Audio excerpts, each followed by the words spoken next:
5G 네트워크의 주요 속성 세 가지로 압축해서 말씀드릴 수 있겠습니다. 하나는 이제 빅파이프예요.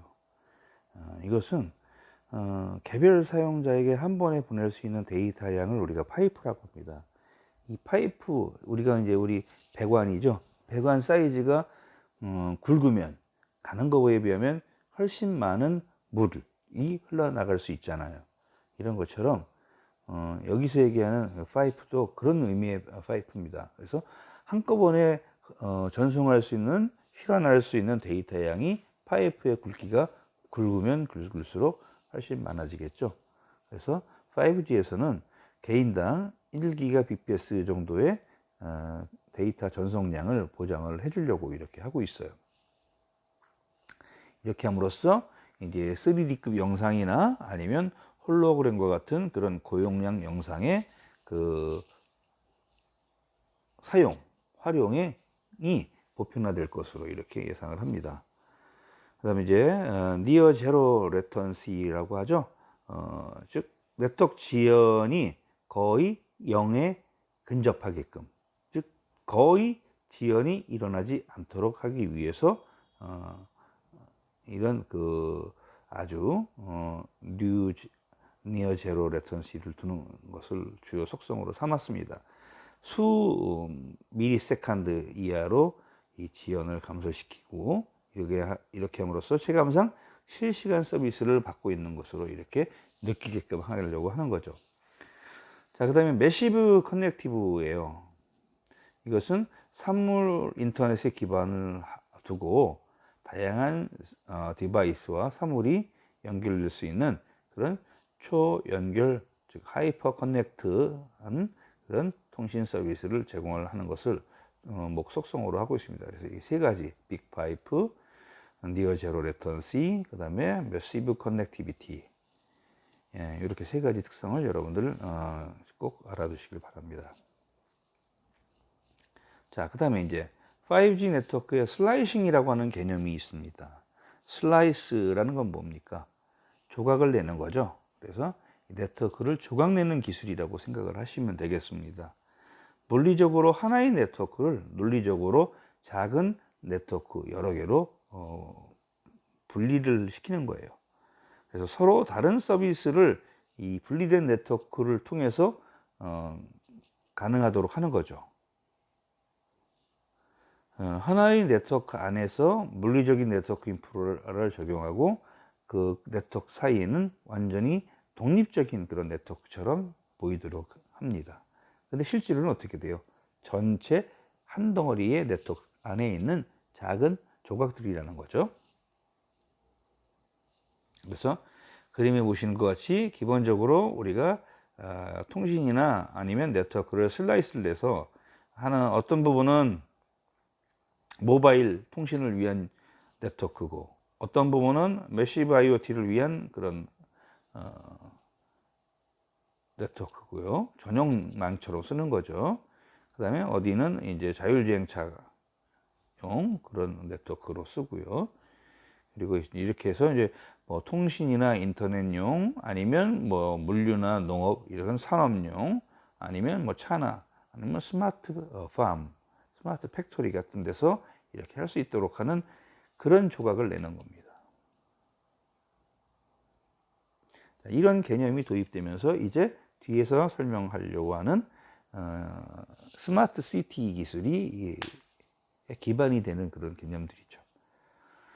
자, 근거리 무선 통신 기술 앞에서 많이 이제 취급을 했습니다. 우리가 이제 근거리 무선 통신 하면 디바이스 간의 센싱 정보를 서버로 전송하는 그런 기술을 말하는데, 이때 사용되는 기술은 와이파이나 블루투스, 그 다음에 직비 같은 것은 앞에서 설명을 했죠.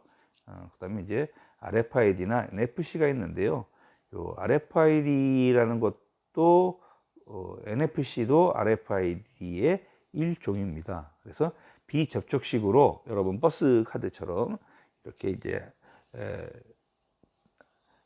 통신을 하는데, 이 NFC 할 때도 당연히 그 여러 가지 과금 정보나 이런 게 갖고 있는 그런 IC 칩이 그 카드에 들어가 있겠죠.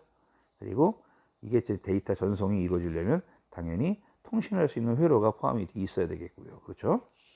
자, 이것들에 대해서 이제 앞에서 배운 부분은 생략을 하고 여러분들 언급을 안 드렸던 부분에 대해서만 먼저 설명을 드리면은 RFID라는 것은 많이 이미 들어보셨을 겁니다.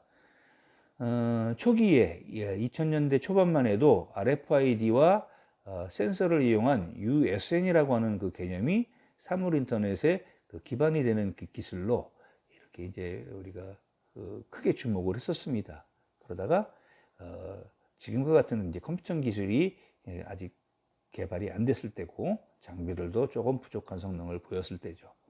그러다가 이제 10년 지나고 15년 지나면서 이것들이 예상했던 것보다 사회 또는 산업계에 보급되는 그 과정이 아주 빠르지 않았어요. 목표로 했던 것보다 훨씬 느려져요. 일반 바코드를 쓰는 게 훨씬 이익이거든요. RFID를 쓰는 것보다. 자, 그래서 아무튼 RFID는 무선 주파수라고 하는 라디오 프리퀀시를 이용해서 식별하는 아이덴티피케이션하는 식별하는 그런 용도의 기술입니다. 그래서 고주파수를 이용하거나 해서 아이디를 식별하는 그런 리더를 갖고 있는데요. 여기서 얘기하는 고주파수라는 것은 사실은 정확한 명칭은 아니에요. RFID에서 사용하는 주파수 대역은 상당히 다양합니다. 그래서 낮은 주파수 대역에서 하면 통신거리가 길지 않기 때문에 짧기 때문에 그 다음에 저장할 수 있는 데이터 양이 많지 않고 이래서 이제 아주 뭐 진짜 아까 말씀드린 NFC용으로나 쓰일 수 있고요. 또 높은 주파수를 쓰면 장애물만 없으면 통신거리는 길어져요. 그러니까 이제 예를 들면 톨게이트 같은 데서 뭐 컨테이너를 추적한다든지 할 때 쓸 수 있는 기술이 되겠죠. 다른 말로 전자태그, 스마트 태그 이렇게 부르기도 합니다. 주로 카드키 형태로 제작해서 활성화가 되고 있고요. 아까도 말씀드린 것처럼 여러분 뭐 모든 상품에 바코드를 많이 붙여서 쓰고 있잖아요. 이것을 대체할 수 있을 것으로 이렇게 예상을 했었는데 그 속도가 생각보다 빠르지 않다는 얘기입니다. 그것은 뭐든지 비용 때문에 그렇죠. 이 RFID 태그라는 것을 구성을 하는데 그 안테나와 칩셋으로 구성이 됩니다. 칩셋은 여러 가지 다양한 정보가 기록되어 있는 반도체 칩을 말하고요. 이것이 이 칩셋 안에 들어가 있는 정보를 송수신한다거나 아니면 이 칩셋을 깨우려고 하면 에너지가 필요하죠. 그런 것들을 안테나를 통해서 제공을 해줍니다. NFC는 Near Field Communication이라는 것의 약자인데요. RFID 기술이 발전되면서 적용된 그런 양방향 근접 통신 기술이죠. 스마트폰에 기본적으로 NFC 기능이 탑재되어 있고요. 그렇기 때문에 여러분 스마트폰만 가지고 나가셔도 뭐 대중교통수단을 이용한다든지 아니면 편의점 같은 데서 소액 결제를 한다든지 하는 것들이 다 가능해지게 된 거죠. 자, 다음에는 이제 저전력 장거리 통신 기술에 대해서 살펴보도록 하는데요. 전력 소모가 적게 들어야 한다는 거고요. 그 다음에 살아있는 동안 전송할 수 있는 데이터는 가능하면 멀리 도달해야 된다는 얘기죠. 이런 기술은 우리가 줄여서 Low Power Wide Area라고 하죠. 그래서 LPWA라고 이렇게 부르고 있습니다. 이 기술, 사무로 인터넷 서비스를 도시 단위로 확대할 경우, 즉 스마트 시티 같은 것을 구축할 경우에 기존 근거리 무선 통신이나 이동 통신에서 사용되고 있는 그런 기술만 가지고는 충분하지 않다라고 하는 그런 어떤 우려가 생겨서 개발된 그런 기술들을 말하죠. 흔히 얘기하는 ISM 때 Industrial Scientific and Medical 이런 ISM 대역 2.4GHz나 5GHz 대역이라고 했죠. 이것을 사용하거나 아니면 기존 이동통신 주파수 대역 중에서 그러니까 이동통신 회사에서 탈당받은 주파수 대역 중에서 미사용 주파수 대역을 이용을 하거나 합니다. 그래서 직비와 비교할 때 일반적으로 전력 소모와 데이터 전송률은 줄어들었어요. 즉 에너지는 덜 쓰게 됐고 또 전송되는 데이터 양도 줄었다 하는 거죠. 반면에 처리 범위가 넓고 서비스할 수 있는 영역이 넓어졌다는 거고, 그 다음에 장애물에 대한 특성이 개선됐습니다. 이와 같은 내용이 오른쪽에 보이는 이 그림에 나와 있는 거예요. 그래서 LPWA 기술과 이동통신 그리고 직비를 비교를 했을 때 처리 범위라는 측면에서는 어떻게 돼요? LPWA가 훨씬 처리 범위가 넓어졌죠. 그리고 그래서 이로 인해서 지리적인 커버리지는 넓어졌습니다. 전송 지연은 어떻게 돼요? 전송 지연은 상대적으로 뭐 기존의 어떤 직비나 이런 거에 비하면 어떤 방식으로 하느냐에 따라서 줄어들었다고 할 수도 있고 늘어났다고 할 수도 있겠죠. 사용되는 기지국의 수는 좀 많아졌지만요. 전력 소모도 뭐 이런 측면에서 커졌어요. 그렇죠? 이렇게 해서 이제 여러분 이 그림을 보시고 이해를 하시면 되겠습니다. 자, 그 다음에 이제 TVWS라고 하는 TV 화이트 스페이스라고 하는 그 기술이 있어요. 이것은 TV 방송 주파수로 할당된 대역 중에서 방송국에서 사용하지 않는 대역, 그 중에 일부만을 활용하는 기술입니다. 그래서 우리가 이것을 해외 같은 선진국에서는, 유럽에서는 이제 슈퍼 와이파이라고도 부릅니다. 와이파이보다는 장애물의 영향을 덜 받는다는 특징을 가지고 있고요. 외곽에 무선 인터넷망을 구축할 때 사용할 목적으로 개발이 됐습니다. 도심권이 아니고 부도심권이나 아니면 시골 같은 그런 구역이죠. 그리고 기존 무선 랜 서비스 지역을 확대할 목적으로 이제 사용된 겁니다. 자, 로라웬이 있어요. 이것은 로라라는 것은 이제 롱 레인지 그다음에 와이드 에리어 네트워크예요. 오자가 있죠. 와이드입니다. 그래서 웬인데 어떤 웬이냐면 롱 레인지, 광범위한 범위를 갖는 웬입니다. 그래서 반도체 기업인 셈텍과 IBM 리서치가 공동으로 개발을 했고요. 액세스 포인트나 중계기를 적게 설치해도 됩니다. 최대 21km까지의 커버리지를 갖고요. ISM 대역을 사용을 해서 통신이 이루어집니다. 블루투스 저전력 프로토콜만큼 적은 에너지를 소모하고 있는 것으로 이렇게 알려졌고요. 로라 엘리언스가 결성이 돼서 이 표준화를 주도하고 있습니다. 여기에는 우리나라의 SK텔레콤 같은 그런 기업들도 참여를 하고 있죠. 자, 그 다음에 이제 NB-IoT가 있죠. 이것은 NB는 네로밴드라고 하는 협대역, 주파수 대역이 아주 좁은 그런 협대역을 이용해서 IoT망을 구축을 하겠다라는 기술입니다. IoT 전용 장거리 무선 통신 기술이죠. 그래서 다른 말로 NB, 네로밴드니까 이제 협대역 IoT라고도 부릅니다. 통상적으로 150kbps 이하의 데이터 전송이 이루어지고요. 8km 정도의 장거리 서비스를 지원할 수 있습니다. 비면허 주파수를 사용한다. 즉 ISM을 쓰는 그런 로라 방식과는 다르게 이동통신망을 이용을 합니다. 안테나와 심카드를 별도로 구매를 하기 때문에 이 안테나나 심카드를 구입을 하면 안드로이드나 라즈베리 파이에서도 이 NB-IoT망을 구축을 할 수 있어요. OFDM이라고 하는 그런 직교 주파수 분할 방식, 다중화 방식이죠. 이 방식을 사용해서 무선 채널들이 중첩되어도 정보 전송을 할 수 있게끔 만들었습니다. 전체적으로는 전송 전력에 대한 소비가 적고 검침이나 위치 추적기 같은 원거리에 있는 사물간 통신에 적합한 그런 통신 방식으로 기대가 되고 있습니다. 다음 슬라이드에서는 이제 OFDM에 대해서 좀 더 설명을 드려보려고 하는데요. 이것은 고속의 송신 신호를 수백 개 이상의 서로 교차, 직교하는, 즉 90도 정도의 위상차를 가지고 직교하는 그런 협대역 서브캐리어를 이용을 해서 변조를 시키고 이것을 가지고 다중화하는 그런 방식입니다.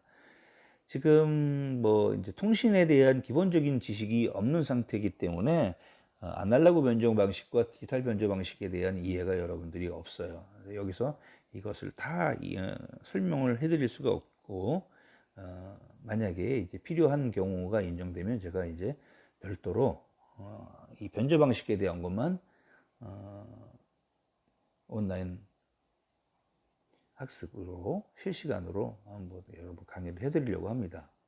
다음 뭐 그렇게 생각을 하고 좀 준비를 해서 해드릴게요. 자, 이제는 이제 스마트 시티에 적용되고 있는 사물 인터넷 네트워크 기술에 대해서 살펴보도록 할게요. 자, 우리가 이제 스마트 시티를 위한 IoT 네트워크 어떻게 변화가 되고 있느냐. 사람 대상의 좁은 영역, 뭐 기껏해야 가정용 IoT를 중심으로 이렇게 만들었다가 좀 더 복합적인 대상들이 많이 포함되어 있는 스마트 시티와 같은 넓은 영역으로 이 IoT의 적용 사례가 변화하는 거죠.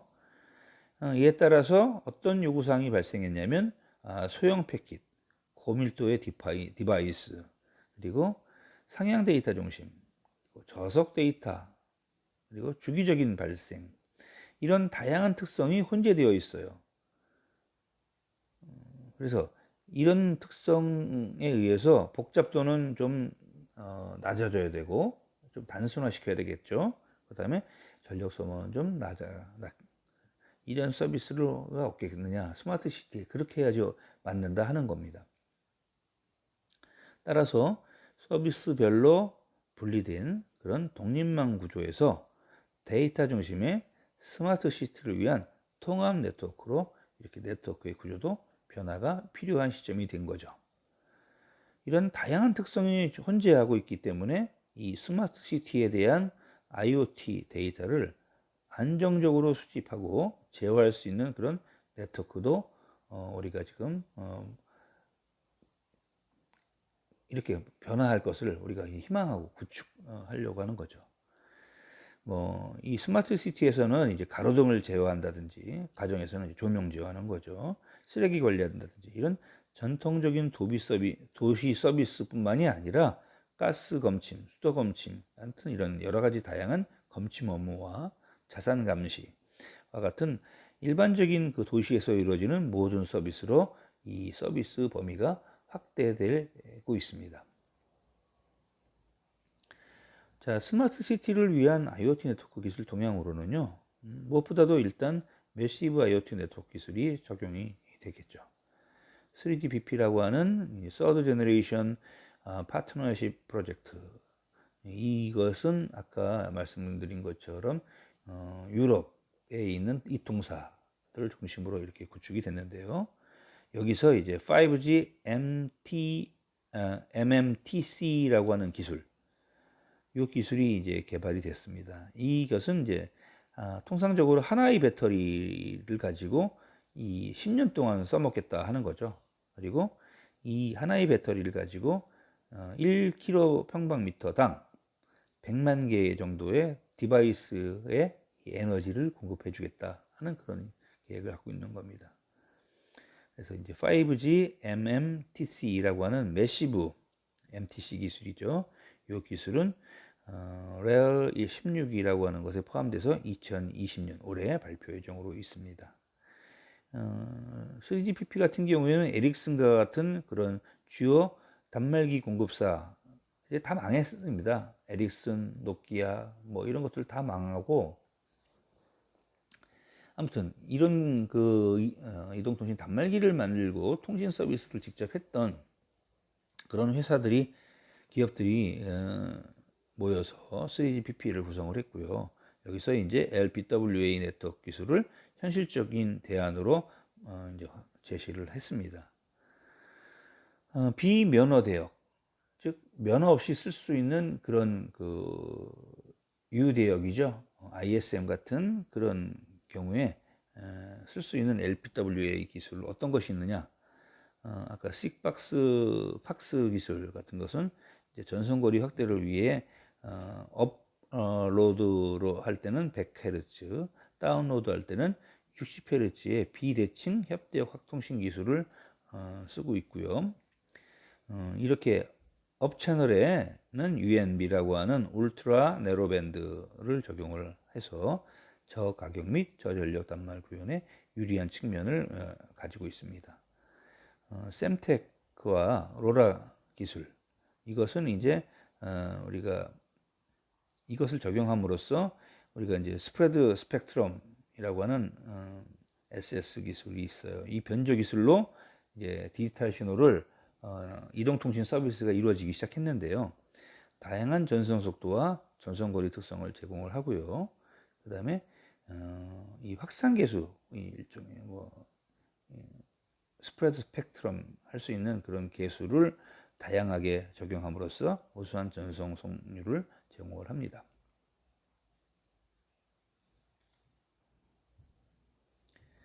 그 다음에 이제 면허 대역의 그 LPWA 기술도 있는데요. 에릭슨에서 이제 면허 대역 기술을 활용해서 매시브 IoT 서비스를 위한 LTM과 MB-IoT를 제시를 했어요. LTM은 MTC 디바이스에 적합한 LTE 기술로서 이 어떤 기본적으로 이동통신망을 쓰기 때문에 이동성은 유지를 하면서 아주 가볍게 이렇게 서비스를 제공할 수 있도록 하는 그런 기술이라는 겁니다. MB-IoT는 LTE-M보다는 더 가벼워진 기술이고요. 이것은 이제 이동성이 없는 고정체를 위한, 고정 디바이스를 위한 그런 초전력 기술을 말합니다. 매시브 IoT를 앞에서 여러 번 언급을 했는데요. 이 매시브 IoT라는 것은 사람이 휴대하는 단말기뿐만이 아니라 우리가 일상 생활하면서 접하게 되는, 활용하게 되는 모든 가전기기까지도 다 네트워크에 연결해서 이것들을 어떤 허브처럼 이용을 하고 정보를 생성하고 공유할 수 있도록 하는 그런 초연결 네트워크 환경을 말합니다. 5G 이전 세대에서 3월 인터넷 하면 3일 간의 연결을 위해서 우리가 이제 센서 네트워크 또는 M2M 또는 MTC, 어떤 기계와 기계 간의 그런 커뮤니케이션을 위한 3월 인터넷이었다면 이제 5G가 되면서 좀 더 다양한 기기들이 MTC를 구성할 수 있도록 이렇게 이제 표현하는 거죠. 그래서 수많은 가정용 가전제품들, 예를 들면 믹서기, 전자레인지, 냉장고, TV 이런 것들 다 가정용 기기죠. 비대, 정수기 너무 많죠. 그 다음에 산업용 IoT 기기들이 1평방킬로미터 면적 안에 100만 개 이상 서로 연결할 수 있는 규모를 갖추려고 하는 거예요. 이게 이제 매시브 IoT입니다. 이런 매시브 IoT, 즉 매시브 MTC의 등장 배경은 기본적으로 많은 수의 연결을 가진 그런 IoT 사용 사례가 이제까지는 대부분 이동통신을 기반으로 하는 머신 투 머신 기술, 이걸 이용해서 해결을 하려고 했죠. 근데 이제 여기에 덧붙여서 아주 높은 품질의 안전한 연결 솔루션도 제공을 원하게 됐습니다. 이런 것들이 이제 좀 더 저렴하고 효율적으로 이렇게 서비스 하는데 지원이 되면 도움이 되겠죠. 그래서 최근 몇 년 동안 이런 추세를 반영을 해서 전력 소비를 줄이면서도 넓은 서비스 커버리지를 갖는 그런 여러 가지 그 IoT용 통신 기술들이 제안이 됐었어요. 그런 것들이 바로 식팍스나 로라, MB, IoT 같은 것들입니다. 이러한 기술들이 광역의 장치가 배포되어 있는 기존의 많은 IoT 응용 프로그램에 적합합니다. 그죠? 그런데 이제 좀 더 서비스할 수 있는 밀도를 높이기 위해서 노력이 필요하다 하는 겁니다. 스마트 우리가 이제 시티를 위한 매시브 IoT 네트워크 한마디로 정의를 내리면 이렇게 얘기할 수 있어요. 스마트 시티에서 요구하는 다양한 그 서비스 도메인들의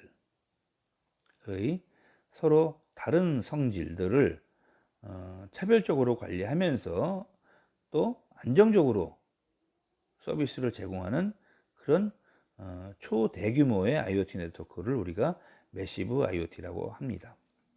그래서 기술적으로는 다양한 특성을 갖는 IoT 데이터를 우선순위에 따라서 분류한다든지 자원 예약에 따라서 관리한다든지 이런 어떤 절차와 규칙을 정해서 안정적으로 수집을 하고 관리할 수 있는 기술을 갖춰야 되겠다 하는 거고요. 그다음에 규모가 그냥 뭐 큰 규모 정도가 아니라 초대규모이기 때문에 이 IoT 네트워크의 고밀도 저전력 디바이스를 수용할 수 있게끔 해야 되겠습니다.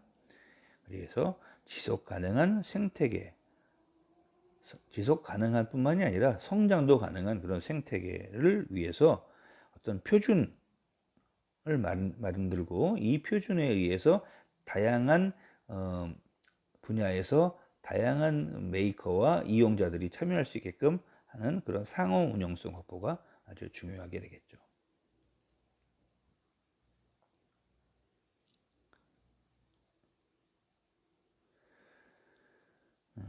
뭐 이제 매시브 IoT에서 요구하는 것은 대표적으로 세 가지로 나눌 수 있죠. 뭐예요? 저전력이죠. 전력을 효율적으로 사용해야 되겠죠. 그 다음에 복잡성이 떨어져야 됩니다. 왜냐하면 네트워크 자체가 이미 초대규모이기 때문에 거기에 참여하는 이런 어떤 참여하는 방법이라든지 참여해서 데이터를 아니면 서비스를 이용하는 방식이라든지 이런 것들이 상당히 좀 단순하면 더 좋겠죠. 그리고 서비스 범위도 넓어지면 좋겠죠. 그래서 이 세 가지가 매시브 IoT에 대한 요구사항이라고 이렇게 말씀을 정리해 볼 수가 있겠습니다. 매시브 IoT에 대한 핵심 요구사항은 기본적으로 매시브 IoT 하려면 많은 단말들이 좁은 공간 안에 아주 고밀도로 모여 있기 때문에 잘못하면 대기 시간이 길어질 수 있어요. 그래서 이 대기 시간에 덜 민감하고 처리량이나 이런 것들이 낮지만은 적용 범위는 아주 넓은 그런 대량의 저비용, 저에너지 소비 장치를 필요로 합니다. 여기 지금 그림에 5가지 요구사항으로 정리를 해놨습니다. 그래서 배터리 수명은 길어야 되겠고, 커버리지는 넓어야 되겠고, 그 다음에 비용은 싸져야 되겠고, 그 다음에 어떤 밀도나 아니면 스케일은 스케일은 크고 밀도는 높아야 되겠죠. 그 다음에 여러 가지 성능적인 유연성도 발휘를 하면 좋겠죠. 자, 이런 내용입니다. 그래서 매시브 IoT를 위한 연계 기술을 우리가 선택을 할 때는 다양한 유스 케이스의 요구사항과 기업의 비즈니스 요구사항을 서로 트레이드오프, 절충을 해서 각 어떤 사용자의 요구사항과 기업의 요구사항의 어떤 강점을 절충을 해서 결합을 시키는 것이 상당히 의미가 있습니다. 그렇겠죠. 이 그림은 이제 그런 부분을 설명한 그런 그림이 되겠어요. 이런 부분도 나중에 다시 한번 살펴보도록 하겠습니다. 자, 그렇다면 앞으로 매시브 IoT는 어떻게 발전할 것인가 한번 살펴보면요. 스마트 시티를 위한 매시브 IoT 네트워크는 앞으로도 면허 대역과 비면허 대역 기술이 공존할 것으로 이렇게 예상이 됩니다. 일반적인 기업이 아니라 사용자가 주도하는 비면허 대역의 기술은, 왜냐하면 이 비면허 대역을 써야지 이용료가 저렴하고 안 들 수가 있기 때문에 지속 가능한 생태계 조성이나 서비스 그리고 산업의 활성화에 도움이 될 것으로 이렇게 예상을 해봅니다. 그리고 이제 다양한 그 제조사에 따라서 뭐 아니면 통신 기술이나 장비나 이런 것들이 제한이 되고 있기 때문에 이것들이 아주 전문가들이나 이런 그 당연히 이제 이런 개인 사용자들이나 이 요구사항이 반영돼서 표준화가 이루어져야 될 텐데요. 이 표준화를 우리 대한민국 기업들이 주도했을 경우에 시장에 대한 어떤 그 장벽이나 시장을 선점할 수 있는 그런 부분이 생기겠죠. 근데 이제 그런 것은 욕심이고요. 어쨌든 전 세계의 많은 그 기업들이 서로 잘 협의해서 표준화를 만들어 나가야 되겠죠. 스마트 시티 핵심 혁신 성장 동력 프로젝트를 통해서 이 스마트 시티의 매시브 IoT 규격이 이제 제정되고 이것이 수요자가 주도하는 서비스 및 산업의 활성화에 도움이 되는 방향으로 이렇게 발전해 나가기를 바라는 겁니다. 이렇게 다양한 기술과 응용이 공존을 하고 또 사용자가 이것들을 주도해서 써줌으로써 네트워크가 운영되는 환경에서는 어떤 표준화를 통한 그런 상호 운영성의 확보를 중요한 이슈로 우리가 알아둘 필요가 있는 거죠. 자, 이상으로 해서 전체적으로 우리가 사물 인터넷의 네트워크 기술 현재 현존하고 앞으로 진행될 것으로 예상되는 부분까지 짚어봤습니다. 여러분들도 이 부분에 대해서 다시 한번 관심을 가져주시고요. 여러분들 이 여러 가지 내용을 잘 이해하실 수 있도록 해드리기 위해서 제가 앞에서 여러 번 말씀드린 것처럼 실시간 동영상 강의이고 다시 한번 진행을 하도록 하겠습니다. 여러분 수고하셨습니다.